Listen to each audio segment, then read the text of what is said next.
wall downstage, reminiscent of one enclosing a public courtyard running the entire length of the stage. The area behind the wall could be used to represent a variety of locations, but mostly Eleanor's workplace. Eleanor and Marvin should never both be in the courtyard at the same time until the end. Again, this is highly flexible and only a suggestion. Good luck. Part 1. Hello. Lights up on Eleanor sitting on the wall stage right. She is writing in a journal. I keep having this dream. I'm at some sort of party and all these people are there, but I don't know any of them, and I don't know where I am. Everyone looks like they're having fun, so I try to join them, but every time I approach, the people seem to just sort of float away. I begin to panic, and suddenly I'm running, chasing all these strangers as they swirl around me in this disturbing vortex. Then they turn into my coworkers, and I know all of them, but they still won't stay still or come near. I just want one of them to touch me. I wouldn't even mind Bill. Okay. Maybe not Bill. During the monologue, Eleanor's coworkers enter stage left. They're talking and laughing. Eleanor looks up and sees them and quickly drops a notebook and pen behind the wall. The three pantomime greeting Eleanor, and a quick silent exchange takes place. Eleanor and coworkers exit stage right, Eleanor looking over her shoulder at the place where her notebook is hidden. Marvin enters stage left, crossing stage right. He notices the notebook and picks it up. After briefly reading what is written, he uses her pen to write in it, then places the notebook and pen back where he found them and exits stage right. I sure hope you wouldn't let Bill touch you. Well, I don't know Bill, but he sounds super sketchy. Eleanor re-enters stage right, sits down on the wall, and picks up the notebook. She goes to continue writing and notices the new words. She is angry and uncertain as to what to do. After a moment of deliberation, she writes in the journal and places it back behind the wall, and hesitantly, almost reluctantly, exits stage right. Who are you? And why are you writing in my journal? P.S. Bill is a nice guy. For the same reason that you replied to the random guy who wrote in your journal. And really, Bill, who you don't want to touch, is a nice guy? What reason is that supposed to be? I cannot see any reason to be writing in someone else's private journal. It's not easy being alone. I never said I was alone. If you didn't want me writing in it, you could have just moved the journal. I don't think I like you very much. What's your name? If you dislike me so much, then why do you want to know my name? I don't know. It's just weird talking to you not knowing your name. I've been calling you the mystery man in my head, but that's just silly. So we're talking now. It's a nice step up from being the weird guy who's writing in your journal. The mystery man. I like it. P.S. Who's isn't silly anymore? Either you're a mom or you're 80. My guess is 80. Your handwriting is too good. 80? I am not 80. I am nowhere near 80, nor am I a mother. Of course my handwriting is neat. It's what I do for a living. Silly is a perfectly good word. What's your name? Also, what do you do that requires good handwriting? No, wait, let me guess. Professional place card writer. For those that prefer their place cards done an old-fashioned way. None of that printed nonsense.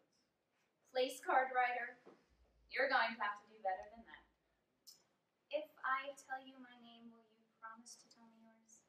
Marvin does not respond. It's Eleanor. I like that name. Eleanor. It rolls off the pen, so to speak. Name tester? Haha, no.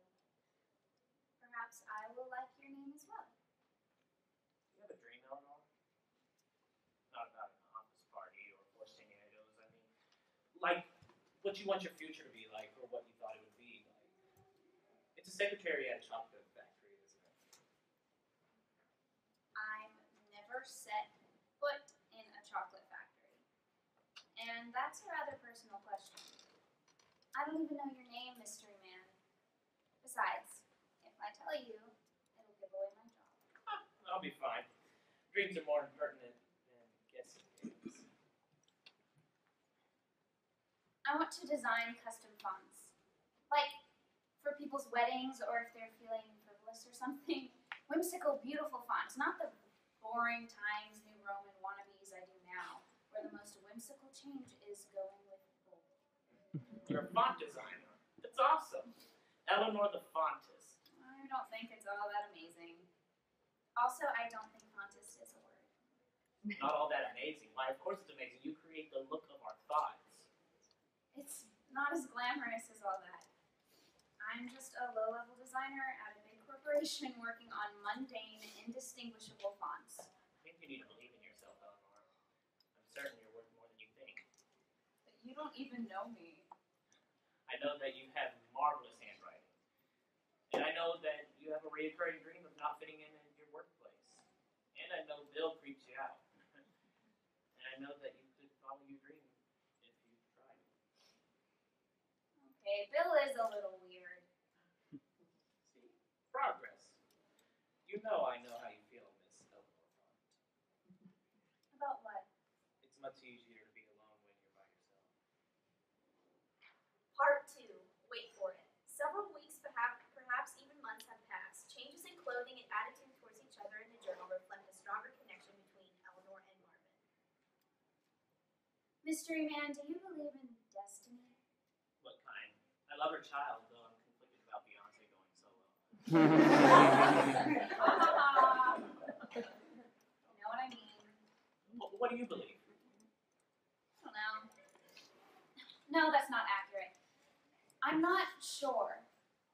Sometimes I think there has to be something at the end of the road for everyone. But sometimes I feel like life is pointless and we just endure until we die. Wow.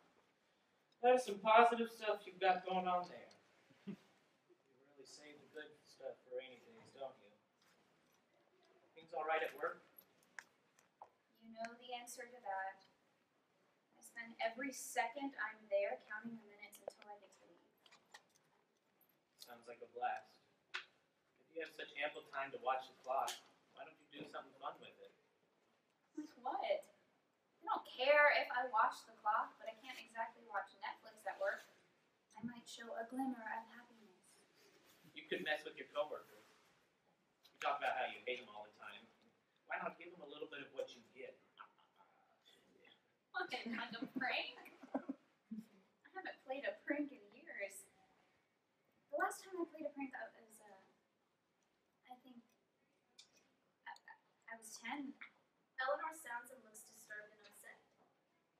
You never answered the destiny question. Didn't I? Eleanor the Fontist would make a great superhero, don't you think? I can see the covers now. The adventures of the Fontist and her sidekick, Mystery. No, you didn't answer the question. And I would definitely be the sidekick. Oh, please, who cares about me? The fans want to know about the elusive Fontist taking down her enemies with elaborate swirls of ink, leaving cryptic messages and beautiful custom fonts throughout the streets, all the while keeping a secret identity as the awesomest low-level designer ever. No one could ever know that their Times New Roman wannabes were pinned by a crime-fighting font master. Cryptic messages? I think you'd be the king of cryptic, Mystery Man. And what would your secret identity be? You know all about Eleanor the Fontist. Doesn't the sidekick get a backstory? P.S. I care. Eleanor scribbles out the last part. What do you think my secret identity is? Alright, if you're going to be like that. By night, you're the Mystery Man. Tagging along on my adventures, tagging the city and throwing ink at people, confusing the bad guys with your elusive wit. But by day, you're a normal guy. Named Marvin, perhaps. Yes, I like it. Marvin the Mystery Man. You work in an office and think of ways to infuriate your partner in the graffiti with cryptic comments. Perhaps around the corner from a low-level designer, though she'd never know it. Does that ring a bell? More than you know. You can't hear it since you're not going to read this until tonight, but I'm sighing right now. And the Fontist is supposed to be the cryptic one. Can I help it if the Mystery Man in me takes over sometimes? Marvin is but a slave to his elusive wit. Yeah, but you're not Marvin. I could be, if you wanted that. Do you believe in destiny? I believe that there are inevitable Humans will screw up the earth. I also believe that there are probable events. The guy next to me, as I write this, will probably throw away his cheeseburger wrapper on the ground. Justin Bieber will probably make bad decisions. You'll probably hate work today. But those events have the potential to be different. Cheeseburger guy has the potential to not be a douche. J. Beebs also has the potential to not be a douche. Your coworkers all have the potential to not be douches. I believe that we can all hope for this in the world, that people cannot act so douchey. P.S. Cheeseburger guy did not live up to his potential. He will henceforth be known as the douche burger. He is our Irish.